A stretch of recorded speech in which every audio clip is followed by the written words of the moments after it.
Sure, Messiah, you made yourself a cult. They're building idols to you in the square, kneeling in supplication of your wisdom.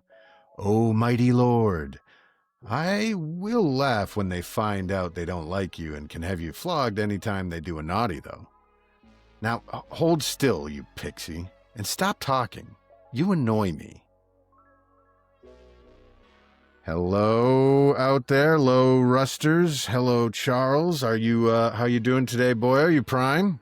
Oh, I'm always prime. Well, I tell myself I'm prime, but right now I am. I am prime. Good to hear. Well, how come it always is Darrow being held down by a woman who's like tearing something from his back? You know? Well, maybe that's some kind of Pierce Brown kink. That's coming through in the writing. It's a Freudian slip. Yeah. Just hearing that again, just thinking of harmony and oof, good times. Yeah. Well, I don't know. It doesn't sound great, but but yeah, whatever, as long as everybody in the room's consenting adults, we are not kink shaming anybody. No. So after the last episode, we covered quite a bit. I think upon reflection, that might have been my favorite chapter. I know I said North Woods was, but because what you highlighted was the fact that you didn't see it coming. Yeah. How he was going to bind this, how he was going to do the Tactus justice. I thought that was a great, it was a twist, but it was like a well thought out way to go about it in a totally different manner than I anticipated. So, I thought that was really good. Today we have chapter 37, the South, or just South, and chapter 38, the fall of Apollo. Is there a type beam or a question you have for me or anything on your end before I dive in? No, sir, not at this moment. All right. My howl of appreciation, because you beat me to it. No. I don't have a wolf cloak. I got to get a wolf cloak. All right, I'm sending one. I'll just howl. There it is. That's my howl of appreciation. That should be tagged every episode. You're not editing. I'm the one who's going to have to fucking do that. Fine. So you'll never hear that noise again. Okay. The howl of appreciation this week goes out to the lovely Red herself. Charles, you put me to shame in the last one by howling my wife first, so I'm going to howl your wife now and thank her for freeing you up to indulge yourself in this fantasy world. And you have 2 children, so there's quite a bit more involved with her having to man the ship and take the con than there is in my household. So I'm not going to say her name because I don't know if you've said her name, but we love you and I thank you. And the 12 people listening out there, they also say thank you. So we love you, Charles's wife. All right. Howl of appreciation done. Now it makes sense why you were so pissed off at me last episode. All right, now I get it. You beat me to it. I also wanted to find out, do you have a trivia question for me? I do not. No, this time around, we have a lot going on, planning up for this week, and I slacked a little bit as far as trivias. I wanted to do them on my chapters covering it. I feel like I didn't want to stress your brain out too much during your chapters, so I'm going to let this one slide. But from here on out, I might throw some in randomly. I might do them mid-recap. You hear that, folks? This is a podcaster who has gotten too confident in his abilities to entertain. He just doesn't have to do the work because everybody's here to just listen to him talk. No. I mean, honestly, I'm ashamed. I'm embarrassed. You've brought great dishonor. All right. Well, I anticipate a very difficult trivia question for our next recording. So yes. All right. We'll leave that there and go right into the recap of South, chapter 37. We have Darrow now with a army, a fairly legitimate army of 56-ish soldiers, and over half of these are slaves. He leans on Mustang at this point to run his scouts and act as his intel gathering unit or the arm of his force. and he filters in the Ceres members in a really smart way. Instead of having everybody in their house specific cohort, he's taken the Ceres soldiers and he's put one or two of them into each of the various different units, and this is really smart. It kind of it keeps any group from feeling as though there's an alien amongst them. It blends them in a way where they're starting to remove these artificial differences that exist between them, like and they're their seeing ties themselves to one another. Yes, exactly. It's also a very dangerous move. Yeah. We saw during World War II when we we basically raised 100 divisions, but we only put 89 in the field, and we took the other reserve divisions and just filtered them in as replacements. And so what you'd have is 60 to 180 guys that served together for 2 years, and then after their first battle they have 9 guys who are just totally new. Those guys also don't know how to fight and haven't seen combat, so they're a liability, and they were treated that way, often kind of ostracized and off to the side, and usually they had very high casualty rates because for both of those reasons. But sometimes it worked out, and they were folded in, and then you had fresh eyes and strength into an older unit, and there was a real bonding, a kind of a blending of units. So very, very smart move here by Darrow. House Apollo is the next target, and it's been a power in the South for quite some time at this point in the game, and they come upon the Juno Castle first, which was captured by House Jupiter. It looks like Jupiter and Pluto are kind of the powerhouses in the South at this point.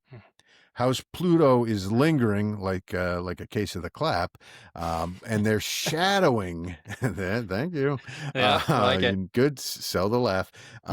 They're shadowing Darrow's army, so they're no longer in my mind as House Mars, because now Darrow is making them his army, the army of the Reaper. Yes. It's not really House Mars anymore, because we have House Diana, we have House Ceres, we have House Minerva, and we have the Oathbreakers, which are a number of different houses that have been filtered in. So we're starting to move away from the house as far as Darrow is concerned.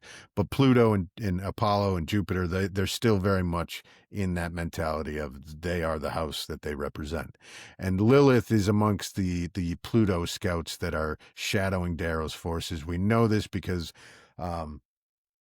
she's got a gray horse, and they've been spotted out there amongst the trees, but also we know because they can hear the wind chime, bones, the bamboo wind chime sound of the bones rattling in their teeth hair. Very disturbing imagery. A cavalry force from House Apollo meets with Darrow, and the Primus is the one who's actually doing the tete-a-tete with Darrow, and his name is Novus. And if you are, like me, a proud member of House Arcos, there's a line here that very... or what Darrow does here very much speaks to a line by the great Razor Master, the Rage Knight Lorno Arcos, because Darrow sells himself to Novus, the Primus of House Apollo, which is the strength of the South. He sells himself as this bumbling idiot vagabond king who they've just kind of fallen on hard times in the North, and the North is it's so violent and it's really harsh, and we're just trying to get through, and if you'll let us cross your land, we won't harm anybody. And he plays a fool. He also limps up to Novus, so he's trying to show himself leaning wounded on his sword. Yeah, and then he's got his army behind him playing a bunch of idiots, and they're like lounging about and loafing, and there's a snowball fight at one point. They look like children, and Novus treats Darrow like a child. He literally slaps him at one point and says to him, you're a gold man, act accordingly. because I don't fight children. And this is very much the line from Lorno Arcos where he says, quote, if you're a fox, play the hare. If you're a hare, play the fox. I love it. That's awesome. Darrow's doing it even Yep. before we get that line, even before he's met Lorne. He's already, he instinctively knows how to do this. And we find out it pays off because in the night, Darrow has his forces on one side of a river that's frozen, and he very wisely and very tactically, intelligently has a plan. He has Pax and a few others go out onto the ice with axes and just ding up the ice enough. You know, they're just banging it up enough so that if an attacker were to try and cross, they would have a problem. Yeah. Well, it turns out that that's exactly what happens because Novus bites, and at night he tries to cross the river, and something like 30 heavy cavalrymen go right into the drink. And they can hear the medbots coming, and Novus gets away, but a lot of what's that? I was going to say, and they can't really do anything. The medbots can't help out. They're attached to their armor and horses being dragged down. Like, it's ingenious, but I still don't understand how they had the time and forethought to do that and not create so much noise that nobody heard, like crackling of ice from the river. Well, but you know, it's maybe it's a windy, cool story, you know. Yeah. And you know what's funny about it, Charles? Oh, tell me. There is a famous battle covered on the old podcast Cauldron called the Battle on the Ice. Really? And it is, you know, if you've watched Game of Thrones, you're aware of, or you're familiar with the idea of fighting on the ice, and then the ice breaks and an army goes in the drink. Well, this actually happened. It was in the 1500s.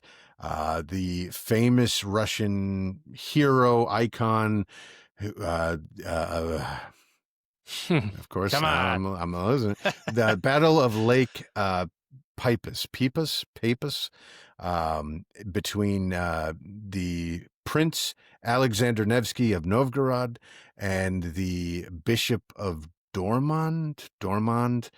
I don't remember. Sounds right. But it's a Russian battle, and the Russians convinced the Livonian crusaders to cross this frozen river that's now, I think, on the border of Finland and Russia. And they get about halfway across, and there's fighting, and then all of a sudden the ice breaks, and the entire army goes under, and it's brutal. Damn. It's real. And to your point, these are heavy cavalry. So the horses have plate armor. The men have plate armor. The weapons, you know, a sword is 21 pounds. The armor they're wearing is 110 pounds. The horses. How big were the armies? Do you know? Like, guesstimate how? I don't remember exactly. If you are interested, go look it up on Cauldron, because I did like a whole hour and 10 minutes on it. But it is thousands and thousands. I want to say probably 5,000 to 10,000 on each side, but enough where, like, this is a significant amount of human lives that drowned and froze. Nobody thought that the ice might not hold? Even back then? Well, back then particularly, and actually I get to this, you kind of jumped me, but in a good way. Oh, now I'm fucking you over, sorry. Particularly in Russia, Finland, Scandinavia, Mongolia, frozen rivers, lakes, and ponds are, even to this day, made as highways. During the winter, because the frozen time of year is so long, they become shortcuts. So when the rest of the year you've got to go around this giant lake, in the winter you can cut your journey in half by just crossing it. They have usually like the TV show, Ice Road Truckers. Yeah. It's a very similar idea, just put it on horseback. That's the idea. But so normally this is not a thing, but obviously the sheer density and mass of people on the ice that day was not the normal a bit transit. Much. A bit much indeed. Yeah. So yeah, the Battle of Lake Peipus, I don't know how to say it, in 1540, I think, or 1541, something like that. So go check that out. But so Darrow uses the Alexander Nevsky, that's what we're going to call it. Yeah, the And Nevsky. he is able to get put a little bit of fear into the Primus of House Apollo. And Darrow, like I was saying, they use the army, or they use the frozen waterways to travel. They're sticking to the river, and they're active when others are not. They're traveling a lot at night, and they are doing something which throughout history has been the best way to destabilize your opponent, particularly an opponent in well defended and defensible positions, dug in and knows that you're coming. And that is speed. Yep. Speed. Be where they think you can't be. And that will set them off. If you can move faster than they can comprehend your ability to move, you're golden. This is Caesar. This is Napoleon. This is everybody in the book. This is how they do it over and over, is they move with alacrity. And Darrow does that. And at one point, one of the nights, they are sitting around the fire, and we get a window into the life and times of Pax O Telemanos. Yes. Pax and his family, the Telemanuses. I don't know about little. They True. had a summer home, kind of like a vacation home in the on Earth in New Zealand. And when Pax was a boy, a young lad, he was always apparently a giant and fit in with the young Obsidians, who are, as we know, the giant warrior class of the society. And he was so, I don't know, he fit like such a glove that they thought he was one of them. Yeah. Basically. They sent him to the Nagog, which was the training facility, kind of like the Obsidian version of the Institute, right? Yeah. That's basically my read on it. Where they learned how to fight and all the tools and trade of war fighting, which they also practice something called the Agog, which is what the Spartans would basically you would go and train to be a warrior, and the Agog was when you were a child, you'd have to steal your food, and if you were caught, you'd be beaten and in some cases put to death. And so it trained you to be stealthy and ruthless and survive, and that was the Agog, the learning process. And it's there's pedagogue is a teacher, and so it's the school Agog. I'm guessing. I don't know if somebody might correct me and fine if I'm wrong, but I'm pretty positive that that's the terminology there for the Spartans. Yeah, that's pretty cool. While Pax was there, he met a young girl, and they made giant love. Well, I don't know if they made love, but they found love. If they did, it was loud. It was Pax. He's just yelling his name. I mean, Jesus. I'm going to surprise my wife the next time we get intimate. Just start yelling my name. Yeah. Cullen O'Burke. Yeah. That's a terrible idea. You have to do it now. The challenge. Oh God!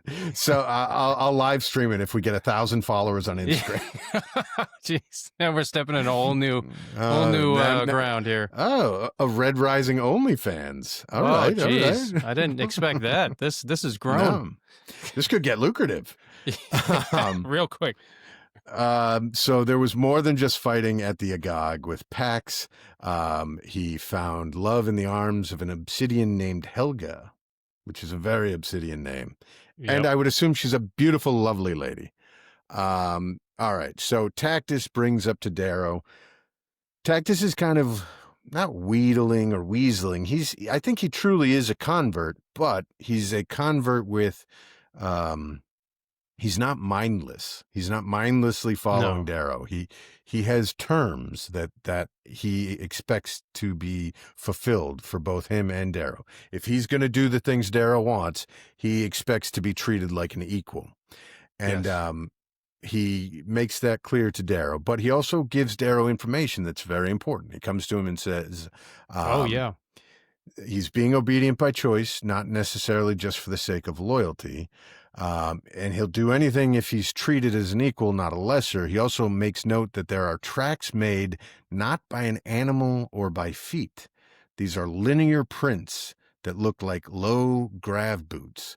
And almost not immediately, but quickly after, more mischief follows because the horses that are the main mode of transportation for some of the army are hobbled for the night in their little pasture or pen, and then they're gone.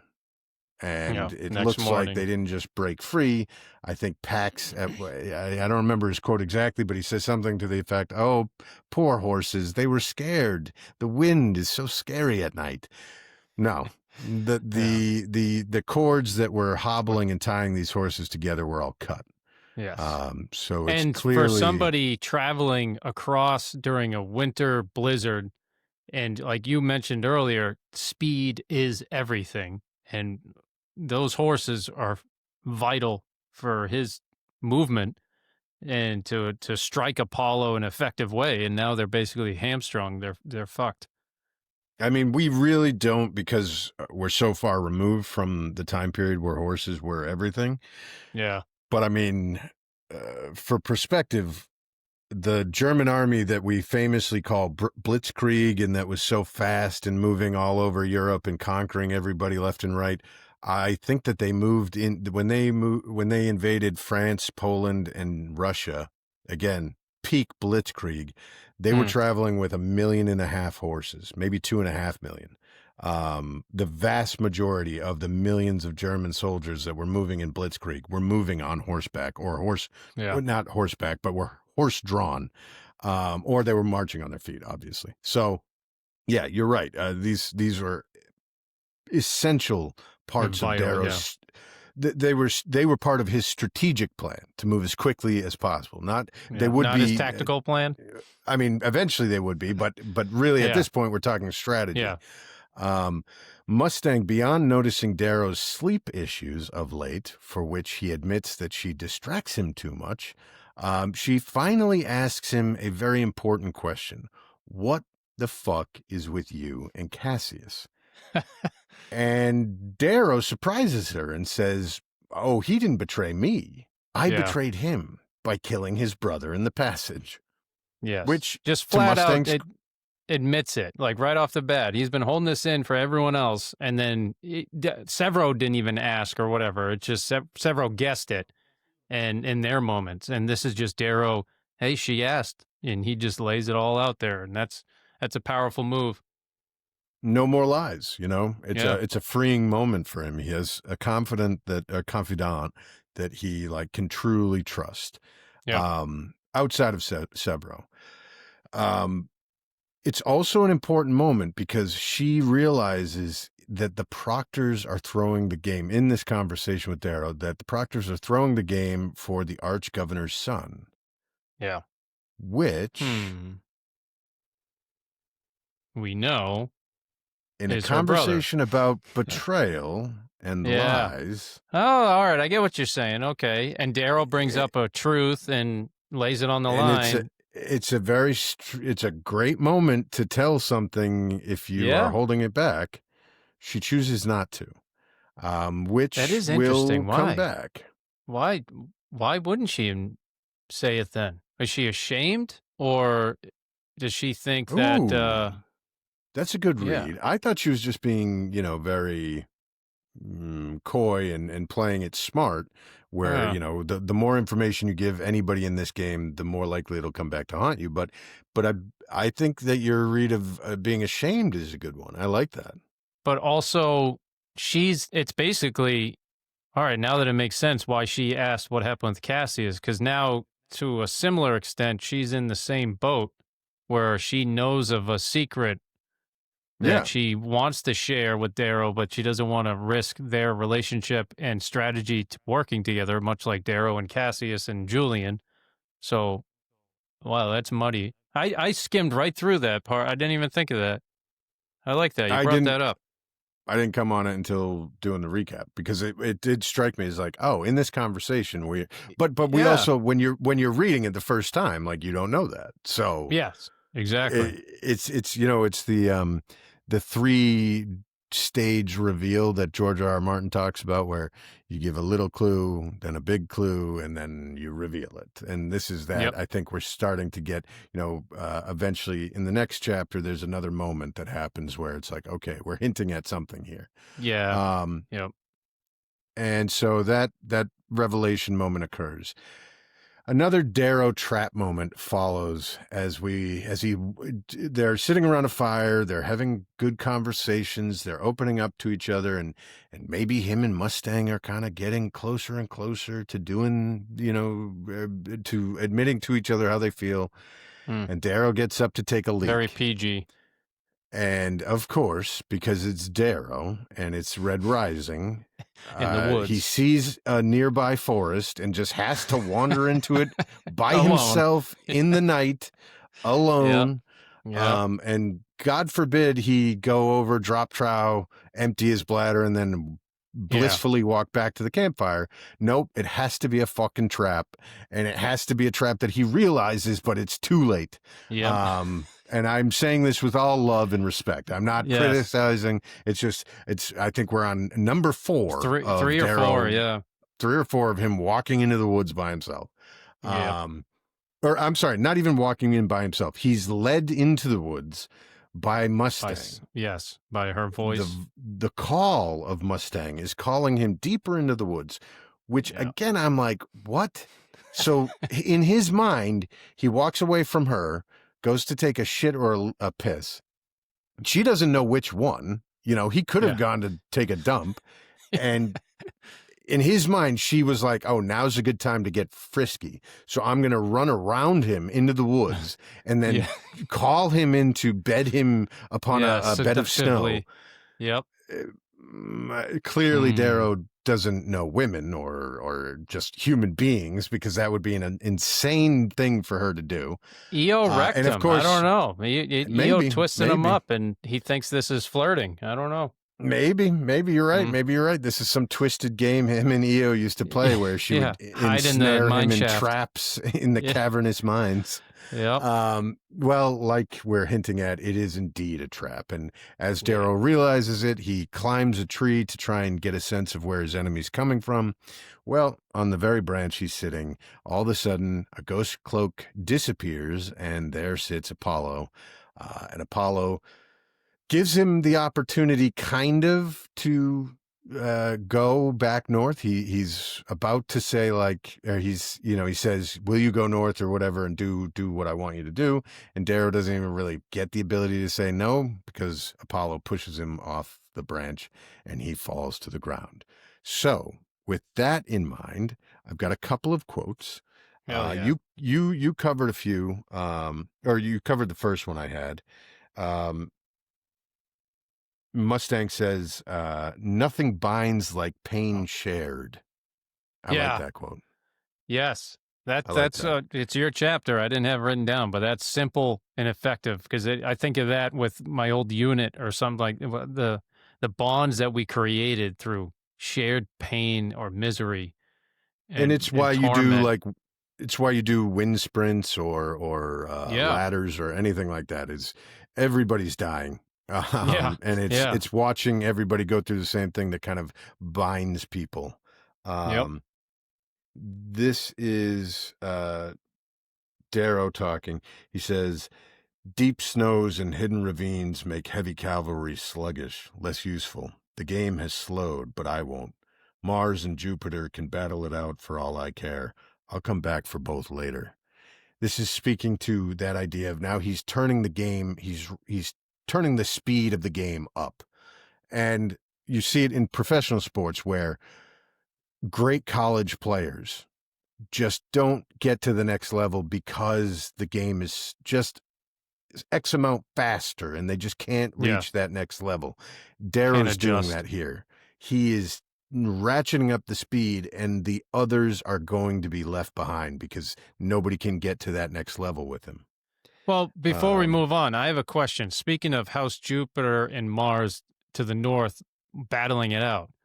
What happens to Darrow and his army if, let's say, Jupiter destroyed Mars, beat Cassius, took their standard? Does that make like Darrow all of a sudden like dead in this game? Or because he's still originally from House Mars, that means that they're still like involved? Like it's once your Well, that's a good standard's taken, question. does that mean like everyone in your Yeah, house now has no chance of winning? Or I think because he's so. still alive? Well, I don't Mustang know. has her standard, so it's just not very clear Yeah, cut. Like, yeah. because that No, would that's a screw good up question. everything if they're just Cassius got destroyed and be like, all right, well, Darrow, you're supposed to be And powerless now. You have no house. I assume you're right, because if the standard is taken, then the Yeah, proctor has to leave, as we're yeah, going to find out. That's the bar pivotal. of victory is if the banner is taken, the proctor has to leave. So if the proctor leaves, I doubt that the students of that house are left, unless they're left. It would make the game more As like interesting if slaves. they are as oath breakers or bannerless, wanderers who can be added or taken as slaves or whatever. That's a good question, though. I wonder, Yeah, if because they anybody never. listening, Yeah. has any clarity on that, please share it with us. And if Chuck, make a note to, if we don't get any emails, let's put that out on like Instagram, because I'd be Okay. interested. Hell yeah. See what the community has to say. I'm sure that they definitely will have an answer. Let's see, and I have, this is Novus, the Primus of Apollo, speaking to Darrow. I kind of alluded to it in the recap. He says, "You pixie, stiffen your quivering lip. You embarrass your color. You are caught between giants, and you will be crushed. But make a man of yourself before we come for you. I do not fight children." Like a real I asshole. like that. Yeah. I try, brother. A I try. sophisticated asshole, but yes. Yeah, yeah. The proctors have forsaken me, but the weather has not. Normally, infantry falls like dry wheat to cavalry. Apollo's heavy cavalry now has to cross the frozen river in the darkness if they want to raid our camp as we sleep. I knew they'd try when they thought us weak, ripe for the taking. They fail miserably. Arrogance. I had Paxton and strong men take axes out to soften the thick ice of the river bordering our camp. We hear horses scream and plunging bodies in the night. Medbots wind down to save lives. Those boys and girls are out of the game. And Yeah. then we get to Power another move. power move, another Mm. key to warfare, both ancient and modern, much like speed being your best weapon. Um, Darrow says, as the great Corsican once said, an army marches on its stomach. Mm. What? Who's the Corsican?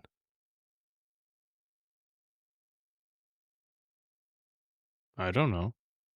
Napoleon Bonaparte. Ah.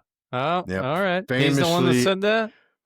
And what's interesting here is we're talking about, Huh. winter campaigning is not Napoleon's strong suit. Although he knew that Hmm. an army marches on its stomach, I Yes. think his retreat from Moscow would tell you he maybe isn't the best suited for winter campaigning. Hmm. Let's see. That's nothing. Oh, Tactus here. Smitten as a lovebird. I Oh, hurl a really? handful of snow at his head. Not a word more. But I need another word, a serious word. Does the pain in your back give you a hard on like it gives me? He laughs. Not a Severo minute, but a Tactus No. time, I think. Yeah. And I think we mentioned it before. There's similarities between Tactus and Severo to a point, but Tactus is such a disgusting individual. There's an edge to him that Severo is edgy, but Yeah. ultimately a good person. Yes. Tactus has an edge, and we don't really know if he's a good person. Yeah. I think he's part like sociopath or something. Yeah. Something's seriously wrong. I think Yeah. you also you get the sense that like he never was going to be good. I know that there's a No. moment, and there are people who are like, "Well, there's a moment he was going to be good." Darrow knows.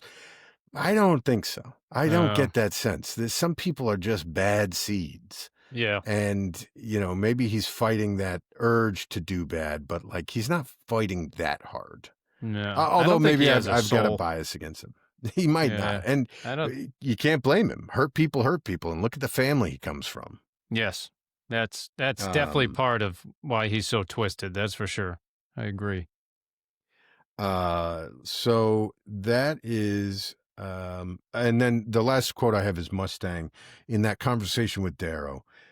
He says, uh, she says, I had a brother die. It wasn't the Mm. same thing, but a death like that, it changes things. Darrow says, did it change you? She says, no, but it changed my family, made them into people I don't recognize sometimes.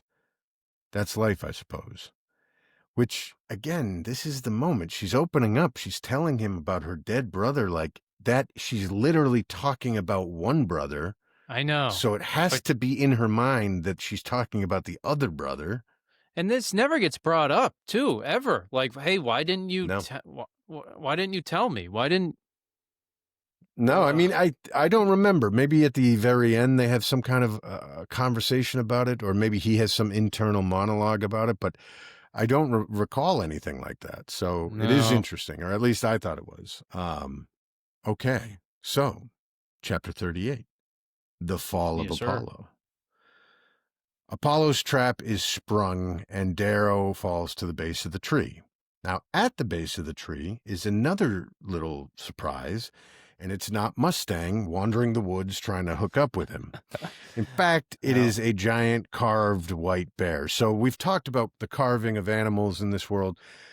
They also populate, we'll find out later there are dragons, there are griffins, there are mythical beasts all around. And there is a giant bear here in the woods of Mars, and it's not alone. It's much like the wolves we found up north. This is just, I imagine like a Kodiak grizzly on Yeah. steroids I think of and like a an dire albino bear. version. Yeah, And exactly. I A think they dire call it bear. a That's bloodback, right? A yes, blood. yes, Yeah. yep. And this bear is intent on shredding Darrow. He flees and finds himself ensnared in yet another trap, Yeah. but this one is of a friendlier sort because we find out that the person behind this trap is none other than Severo. Severo's tale is a dark one. He Yeah. has spent some time in the South and he has found out some information. That information pertains to the Jackal because what we find out is that Cassius told Severo and the Howlers, after a day or two of searching for Darrow, that the Jackal came and took him. And so Severo sets off for revenge rescue mission. And along the way, he finds out that Pluto's castle is in the low mountains by House Vulcan. And Vulcan was early on in the game kind of running away with it. Within the Yeah. first week or two, they had Pluto on its heels, and the Jackal, in a moment of life or death, and a lot of death, Yeah. he gets House Pluto to retreat into this cave structure, and without really thinking about what the consequences are Or other than caring. or caring, Yeah. but he needs to stay in the game, and so Yep. he caves in the cast or in the tunnel. That alone killed a bunch of people, Yeah. but they're now trapped in a cave and they have no food and plenty of water but no food. So what do? They go full Donner Party, Yeah. and they end up dining on the forbidden flesh, the oldest taboo in the history of man. They engage in a little bit of cannibalism for Cannibalism. survival, and that's how the Jackal got his sobriquet. And while finding all this out and having a few run-ins with House Pluto, Severo actually ends up at the end of or the business end of the Jackal's knife. Yep. And it costs him an eye. But of course, it's Severo, so he can't just lose an eye. He has to jump off of a fucking cliff to save himself. Yeah. And I'm assuming landed in a river or in a lake or something. But he messed but his he leg did up. get away. He messed his leg up He had pretty a little bad and limp. lost an eye. But they got their revenge because Primus Novus, the Primus of House Apollo, when he met with Darrow in the last chapter, he said there were two monsters in the south. Oh, yes. And one of them is the Jackal, and then there's another one in the forest. One-eyed goblin? Yeah, something. No, he doesn't say anything. He just says he doesn't say goblin. Another. He does say one-eyed, though. He does, yep. But he doesn't say goblin. But Demon. we find out that was Severo the whole time. And Severo and the Howlers have been getting a pound of flesh from Pluto and the other houses. And we see that as witnessed by Thistle, who has a string of scalps. So the game has gotten very violent, even more violent than it already was. And Darrow rightfully sees, well, this is an excellent tool I have here in the Howlers, but I would assume he's also a little skeeved out. Yes. We'll also find out. Well, go ahead. On like day 3 of the Institute, that's why when they were all sitting on the Cassius, Roke, and Darrow were sitting on a mountaintop, and they noticed all these medbots leaving Olympus. That's because that was the Jackal dropping the tunnel to save himself. So it was tying that together, and now kind of what we thought Lilith may have chewed on her own fingers, stuck in the cave, or maybe the Jackal made her chew on her own fingers, whatever. But or made her give them to him. We don't know, but that's where all this is starting to connect and call back to that. And we also will the collection of trophies from their victims is something that the Howlers carry on from Red Rising. Yeah, yes. Particularly Severo. Severo. I was going to say he's a trophy gatherer.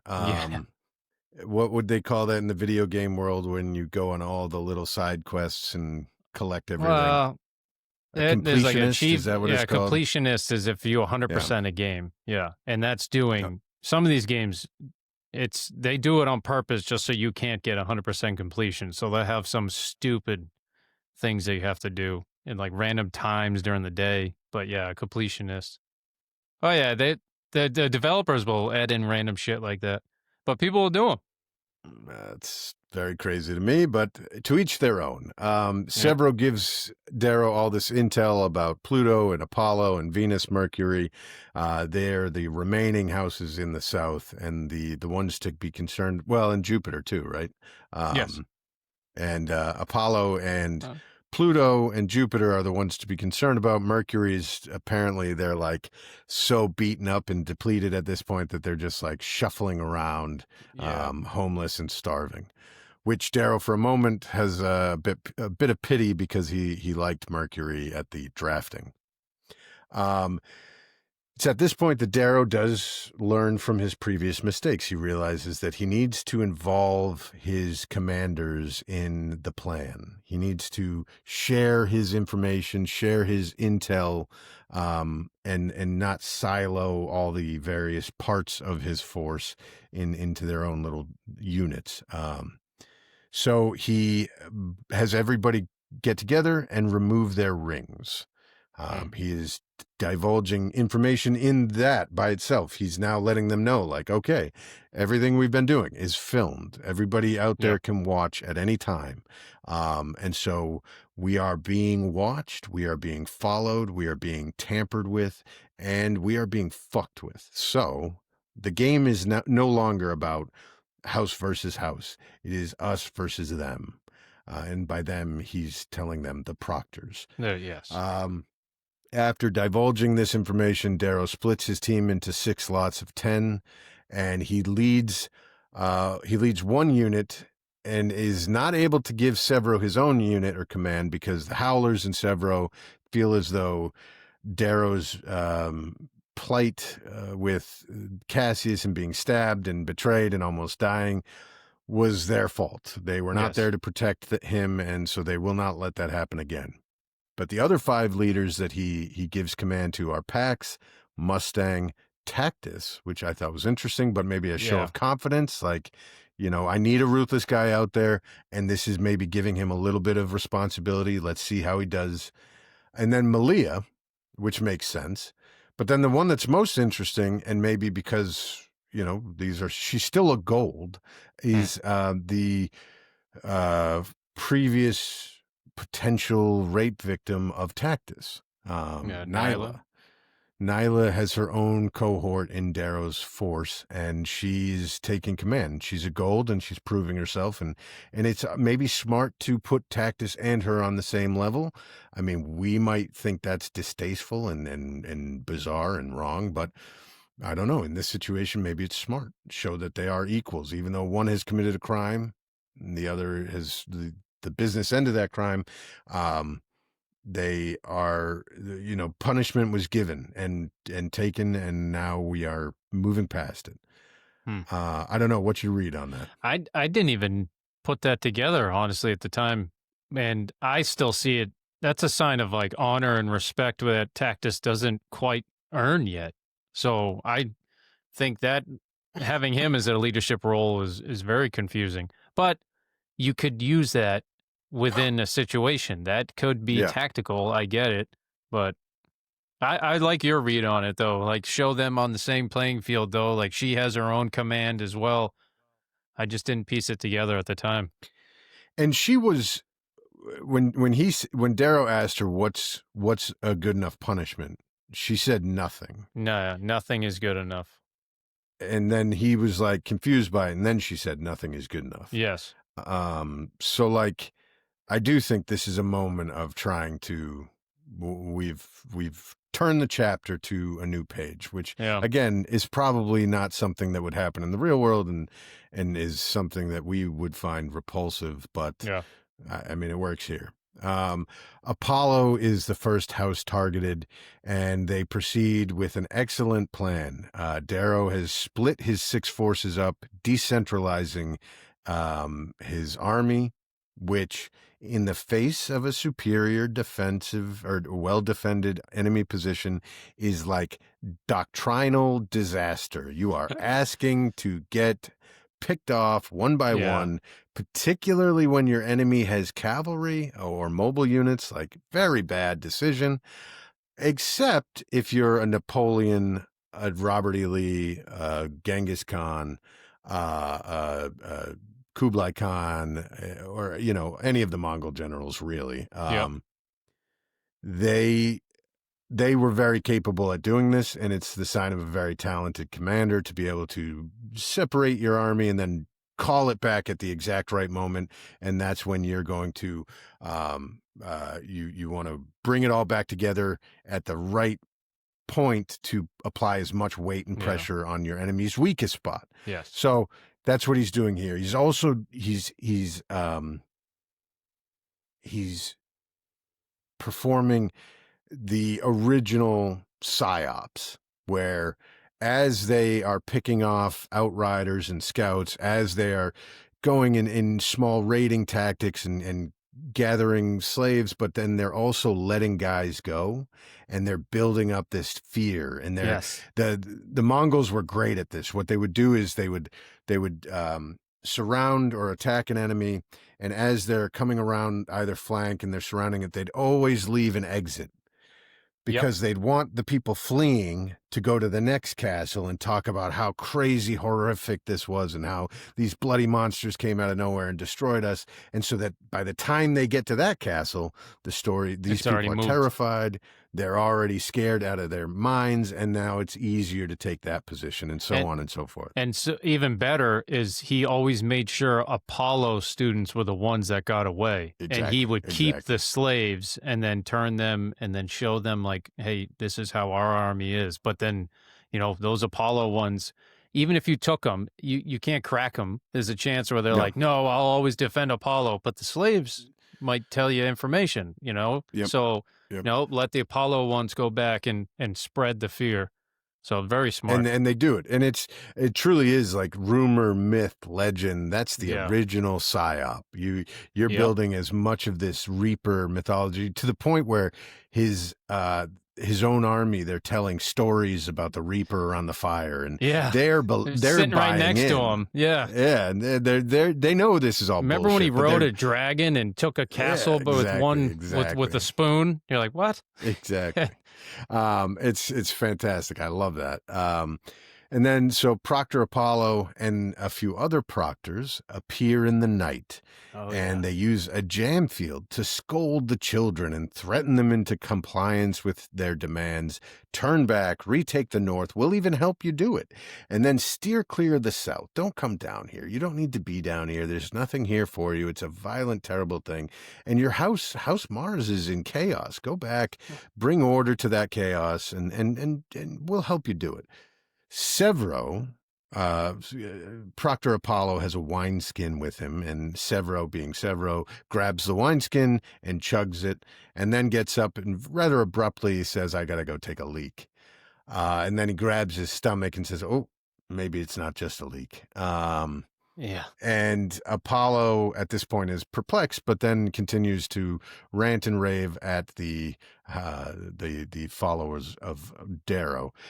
And he reminds them that in the reality of the Institute, there is, like the Highlander, there can only be one winner. There can only be one Highlander. Good reference. Thank you. And that Darrow winning doesn't mean that they all win. It doesn't help any of them outside the game.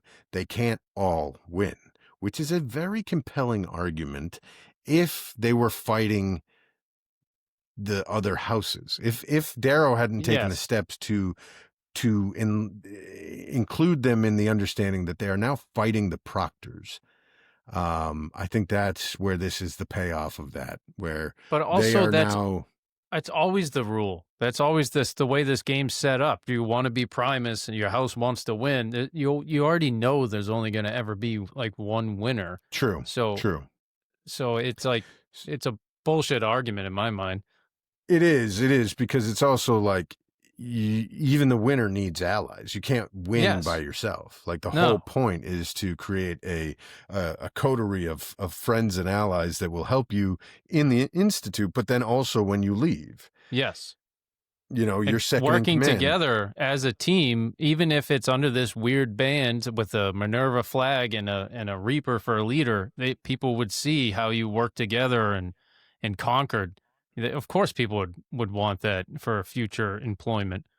So it's just Apollo being a whiny little bitch trying to trick him. Yeah, and trying to outwit them, and he's failing because Darrow points out that the proctors are actually the ones risking. Apollo's trying to point out, well, you're risking your future, and Darrow's like, no, actually, you're risking your future, not just your future, but the future of the Institute, the future of the Board of Quality Control, and therefore the future of the society. Because if you can turn this on its head and make this something that can be cheated at, then the whole fucking thing is rigged. Yeah. And the whole system is now exposed as something that can be cheated at. I've got a question for you. Yeah, shoot. These schools have been around for 500, 700 years, something like that, right? Something like that. It's never really known, I don't think, but yeah. But safe to say 300 plus years. Sure. Is this really the first time that an arch governor has tried to fucking pay to have their kid win? No, it can't be. This can't be. No. Can't be. I mean, for the way, we especially have little league teams that are being cheated and conned. Like, there's no way when you're talking about trillion credit, like arch governors and people that have deeds to moons. There's no way that this is the first time someone has tweaked. I think it was an Arcos quote or something. He was talking about how the society in the beginning was like this great grand idea, and it maybe worked back then. Yeah, but then it slowly it didn't take much time. So let's say 100 years where it just all went to shit and it all became political backstabbing. And so, yeah, for sure, somebody else, maybe not an arch governor, but maybe somebody who thought they were a high enough family and be like, maybe I can pull some strings and bribed a proctor and, whatever happened. But it's maybe it's not too out much. on the rim. Because the rim seems like their institutes are very serious. Yeah, they wouldn't do that. They would probably, the whole family would commit like seppuku and Is that how you say it? Seppuku. Oh, that sounds seppuku. Yes. Is that what you said? Okay. No, I thought it was seppuku. Sepouku, somewhere. Well, I apologize for butchering it, but I imagine, the whole family would be required to do it if they were caught like cheating or something in their institute. Very likely. So while Darrow has drawn all of the proctors' attention to him, and he's debating them on the finer points of honesty in sports and sportsmanship, Severo and the Howlers, unbeknownst to the group in the jam field, because jam field works both ways. Both ways, yeah. What's said inside of it can't be heard outside, but what is happening outside can't be heard inside, and it dawns on, or Darrow points out to Apollo that the other proctors that the attack on House Apollo is actually happening while they're talking. Yes, and this is one of my favorite chapters. Just this whole rundown, how it was tricked and played. A cool chapter. It's brilliantly done. The payoff is great, and then Severo, Tactus, and the Howlers have snuck into House Apollo via the latrines. They have literally, they have Andy Dufresne their way into the castle. Do you get the reference? No. Andy Dufresne? I know that Andy Dufresne. What is that? What Shawshank Redemption. Oh, yes. Yeah. They crawled through the shit pipe to get into the castle. I knew that name. Do you want to know what a little history factoid about this? I know I've already done history factoid. Of course. So, well, first of all, the Howlers have been buried inside of dead horse guts, and now they're swimming through shit just for the main man Reaper. That's dedication. And they're carrying around scalps. I think they just like the smell of shit. Well, yeah. They must have. And decay. And we know rotting. Severo does, because he never showers or anything. That when they all comment the more on reason that, why he and you are so alike. Yeah, I shower. It's just my soap is like a Not brick of like enough. mud. Yeah, fuck you. All right, what's the historical reference?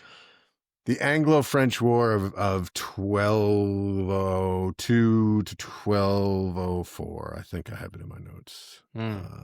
Yes. His notes that he won't share with me, by the way, for everyone else listening. I don't want you to change them. Well, now I'm hypersensitive because I lost them the last time. So I literally. Oh, so you think I did it? Oh no! No. I think I fucked it up when I was trying to transfer it from my Google Drive to the doc that we share. I think I did something. So that's me. But now I'm like, I'm not going to transfer it. I'm just going to write it and be done. Fair enough.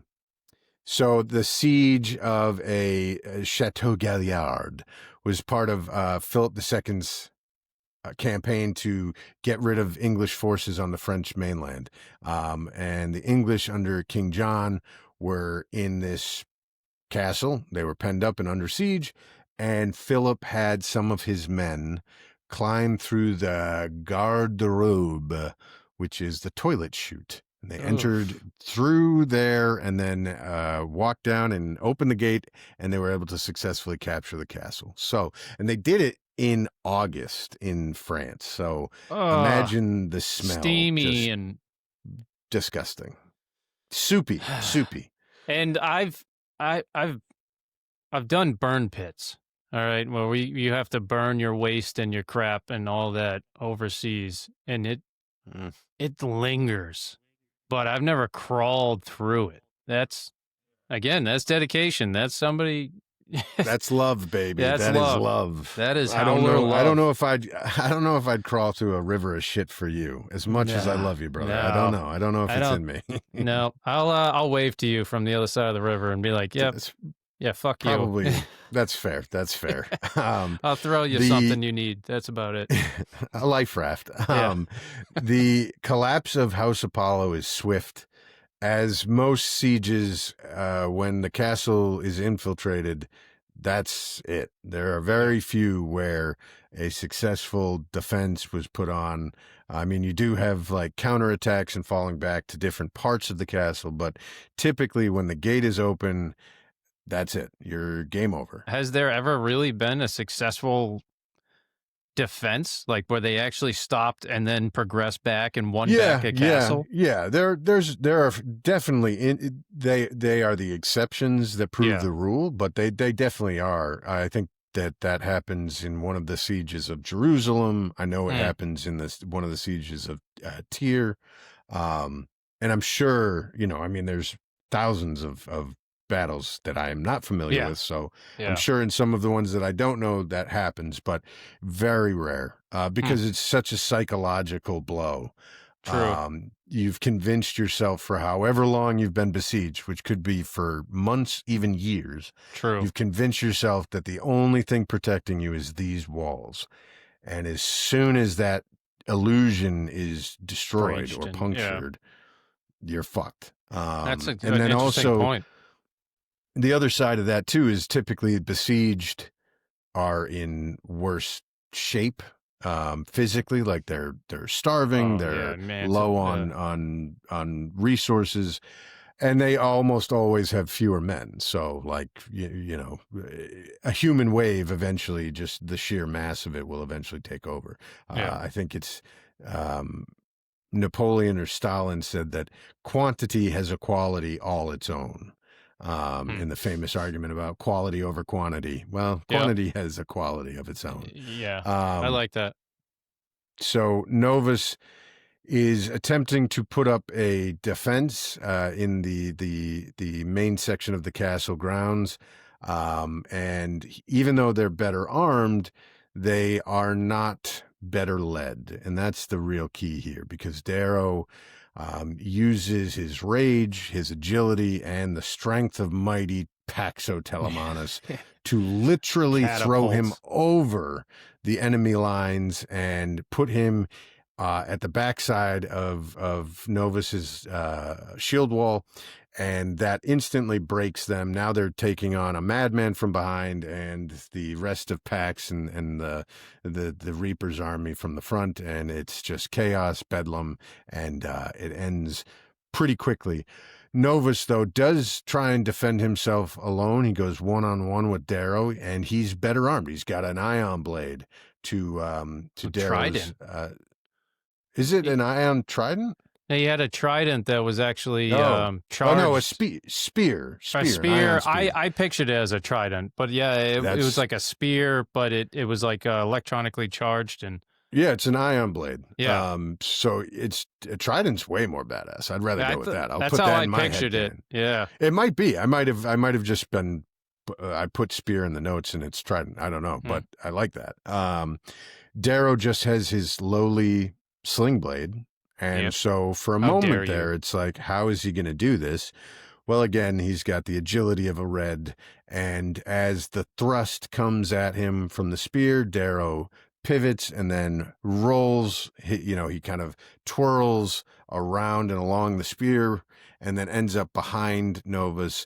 And with what I can only imagine is the might of all the gods of rage, smites Novus with a mighty blow to his leg, breaking the golden bone, because we've heard over and over that golden bones are more dense and harder to break, and that's why they survive these fights and whatever, but not here. Darrow's really letting out some aggression on this poor guy's leg. And in an attempt to stay in the game, Apollo spirits a lone Apollo girl off the wall of the castle with the banner with the standard and floats her down to the ground, and she runs off. But Mustang is a better horse rider. And she fires out of the gate and tracks down the girl, captures her and the banner. And that is Apollo's token of survival in the game, and so he is about to be sent packing, or so we think. Darrow, in the joyous swell of victory, defies the proctors, openly firing his ion spear or trident at them as they hover above the battlefield, deliberating what to do next. His rage is contagious because the rest of the army starts chanting Reaper and throwing their weapons up at the proctors in union or unity with him. And he taunts Jupiter in particular and warns the proctor that his house is next. What I liked about that passage is because the ion spear or trident like pierced their shielding devices, because whatever it was made out of. Yes, so the proctors had to fly apart.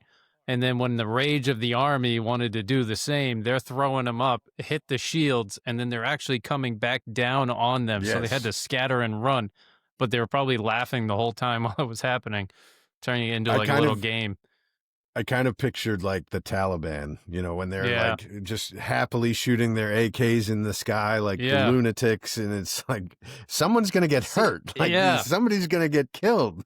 My brother used to do that too. He used to shoot an arrow right up into the backyard. I'm like straight up. I'm like, why? That's just a bad idea. Yeah, it's dumb. I don't know it's much, worse but than I know lawn that's darts. dumb. Yeah, that's very bad. All right, and I've got a few quotes here. This is Severo. Well. Looks like we've got 2 pelts to skin. That's him finding Darrow hanging from his snare. Oh, yes, with the bear as well. And this is, do you remember in Wedding Crashers? Yeah. The brother who wants to play Tummy Sticks with Vince Vaughn? Yes. You want to play Tummy Sticks? No. He reminds me of Tactus, because this interaction when Tactus and Severo are back together again it reminds me of him. Why, if it isn't my belly buddy? Why the limp, my friend? Your mother rode me ragged. Pow, you'd have to stand on your tippy toes to even kiss her chin. It wasn't her chin I was trying to kiss. There's your Severo moment right there. Yep. Classy. Darrow says to Severo here, "You're a friend. I hope you know that. Not a game friend, a real friend now. One when we're out of here. You know that, yes?" Severo, "I'm not an idiot." He blushes all the same, which is an important line because we've been told over and over, golds can't blush. Yeah, that's a good point. So is that a hint? Oh, like legitimately. Oh, I didn't think of that. Huh. You know? Yeah. I don't know. Because, well, maybe it's not because Mustang blushes, yeah, right? She blushed, in the locker room. So maybe it's just like a saying, your golds don't blush. Okay. I got too smart for my own good there. Yeah, I was like, I thought you were onto something. Fuck your breadcrumbs. Fuck my breadcrumbs. That's a t-shirt. Yeah. Let's do it. What was the first one? Everyone has their own taints. Was that the first t-shirt? Yeah. That's it. Still needs to be a t-shirt. Mm-hmm. We do not assail their castle, but we raid their forts. We bring fire to their supply stores. We shoot arrows at their legs. We foul their water supplies and tell prisoners false news and tell them escape and let them escape. We murder their goats and pigs. We hack their riverboats with axes. We steal weapons. I do not allow prisoners to be taken except if they are students from Venus, Juno, or Bacchus, enslaved by Apollo. All others we let escape. The fear and legend must be spread.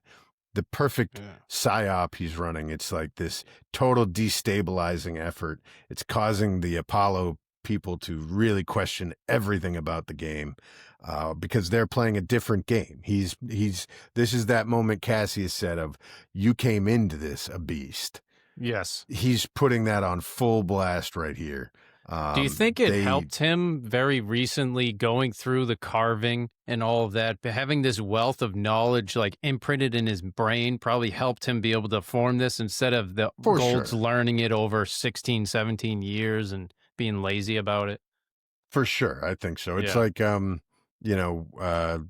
the James Holhauser guy who was like a crazy beast on Jeopardy.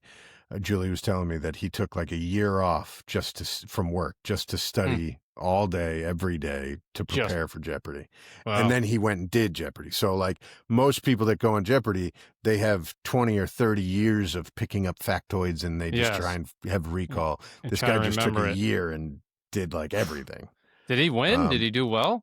Dude, he won like $2.5 million. He was Oh, on it God, for like yeah. 37 straight days. Um, Well, good for him putting that dedication in. I mean, if you got to do something, if you're going to do something well, I guess. Yeah. Apollo here talking to the group, he says, I shall repeat, since you are a nasty lot, Darrow's win will not mean you win. Oh, I'm sorry. No, he says, this is an important thing. He says, I shall repeat, since you are a rusty lot. Oh, So Fitchner again earlier called them yeah. rusty-headed. Apollo calling out Rusty, maybe lighting a little more fire under Darrow's ass here. Of, oh yeah, remember you're a ruster, you're a rusty Yep. piece of shit. Darrow's win will not mean you win. No one will offer you an apprenticeship because they see him being the key to your success. You merely follow, like General Ney or Ajax Minor, and who remembers them? Hmm. I take offense to that. Ajax Minor, very important part of the Iliad, although kind of a piece of shit. And General Ney, famously one of Napoleon's generals, one of his marshals, and his nickname is one of the great nicknames of all time. Napoleon Well, called him the bravest of the brave. He was a cavalry commander, very famous general for Napoleon. And I believe, and I believe he died in front of a firing squad because they wanted him to renounce Napoleon as the emperor, oh, and he they refused refused. and died in front of a firing squad for it. Huh. Truly the bravest of the brave. Um,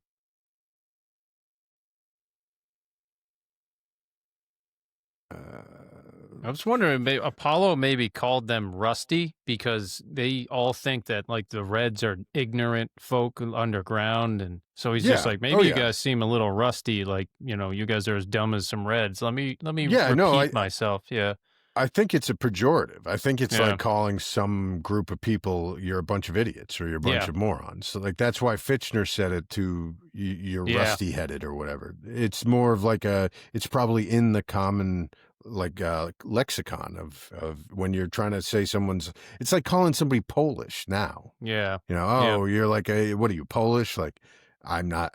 My wife is Polish, so I don't come at me and say Yes. Poland's full of geniuses. I'm Yeah. sure I'm sure it is. Yeah. We're just explaining the similarities. It's just a line. Yep. This is where we get a hint from Apollo about Mustang. She says, "Or what?" Mustang asks violently. Oh. "What do you think you're gonna do?" And Apollo says to her, "You of all people should know," he says. I don't understand his point, but this charade has run its course. I've counted the seconds since several left. The Proctors have not. I turn to Mustang.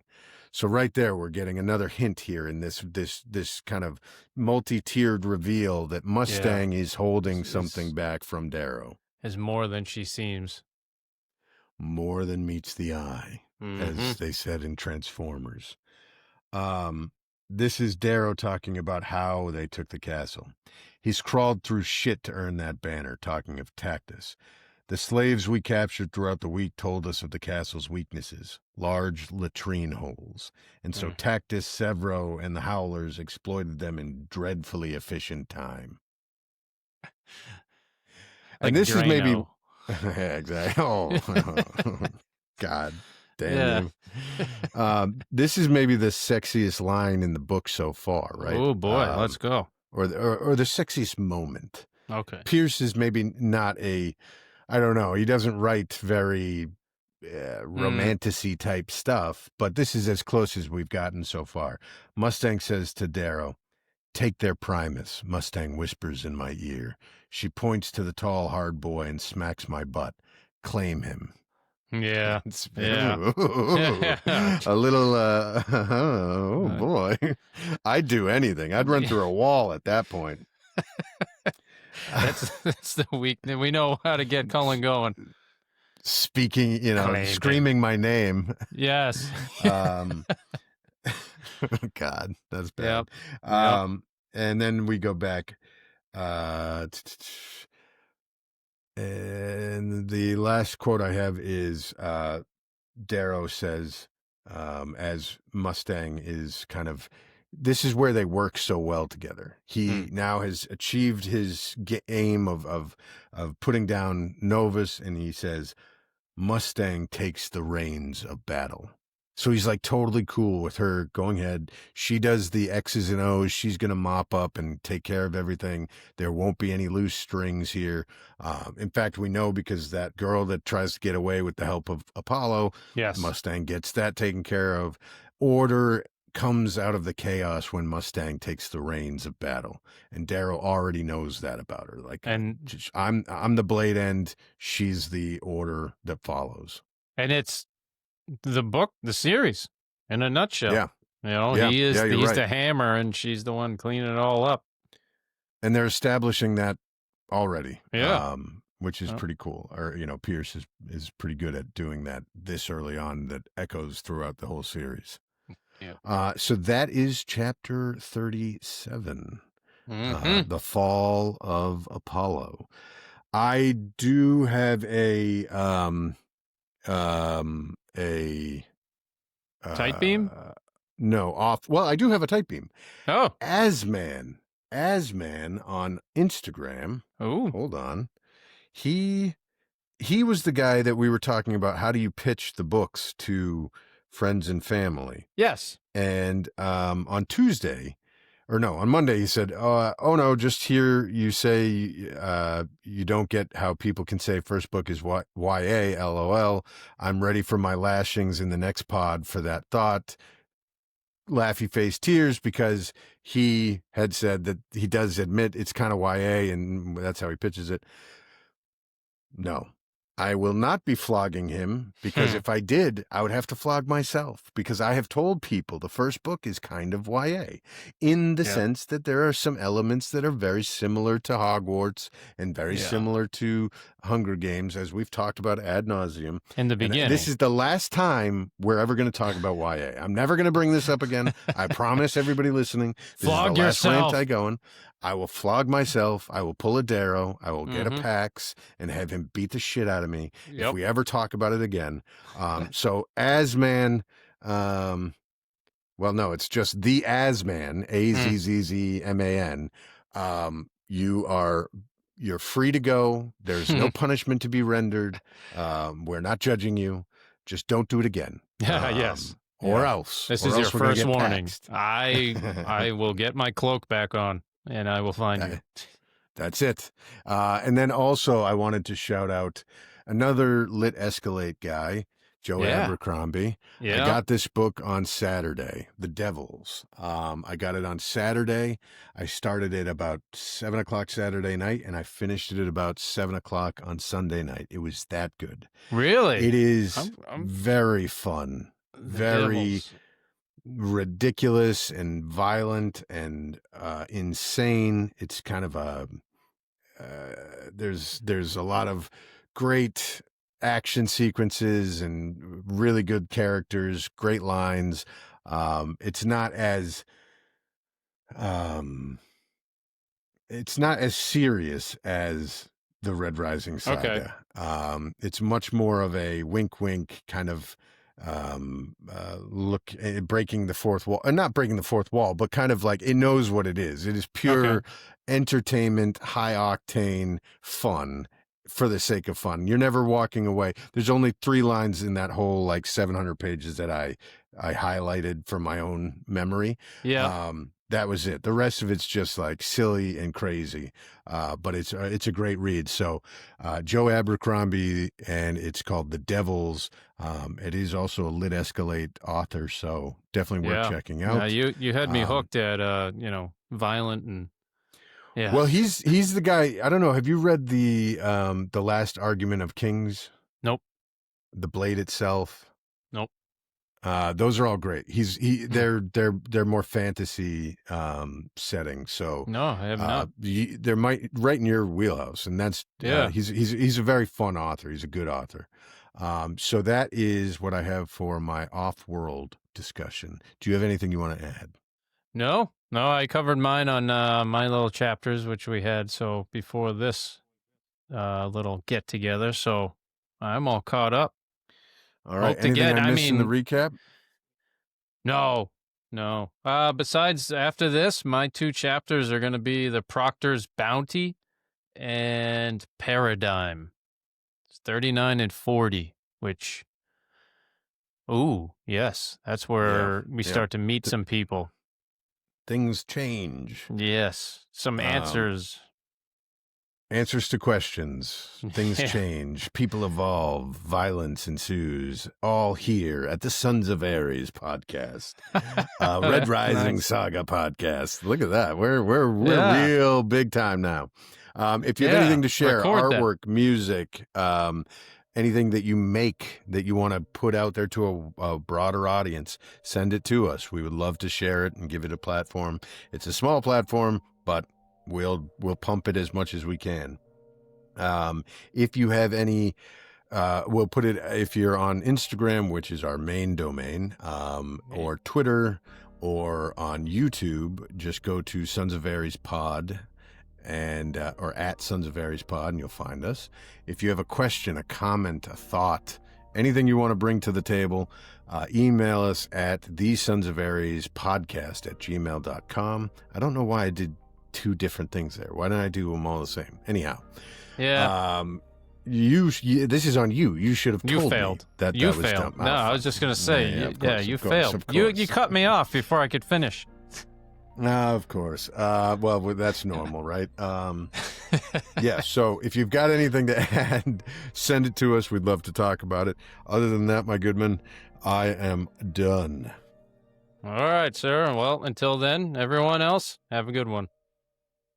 All right, we'll catch you next time. Bye now.